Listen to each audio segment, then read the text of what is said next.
Konferma oħra li waħda mill-problemi ewlenin li qed ħabtu wiċċhom magħha bħalissa ħafna familji Maltin u Għawċin hija żiediet fil-prezzijiet. Analiżi pubblikata l-erba mill-Uffiċċju Nazzjonali tal-Istatistika tkopri ċaqliq fil-prezzijiet bejn Awwissu ta' din is-sena u Awwissu tas-sena li għaddiet. Din l-analiżi turi kif l-aħħar 12 xahar kien hemm żiediet sostanzjali fil-prezzijiet tal-aktar affarijiet essenzjali.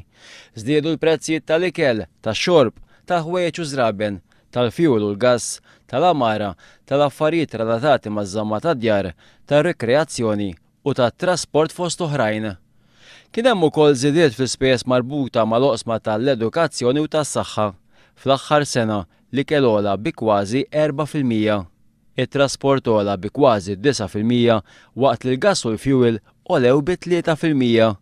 L-Uffiċċju Nazzjonali tal-Istatistika stess jikkonsidra li Maltin jagħmlu 40% tal-infiq tagħhom fuq ikel, trasport, gass u fjuwil. Min-naħa l-oħra l-ħwejjeġ u żraben għolew bi kważi 5% u x-xorb b'4%. L-ispejjeż marbuta mal-oqsma tal-edukazzjoni u tas-saħħa għolew b'4% u b'1.5% rispettivament. Fl-aħħar sena kien reġistrat roħs fil-qasam tal-komunikazzjoni.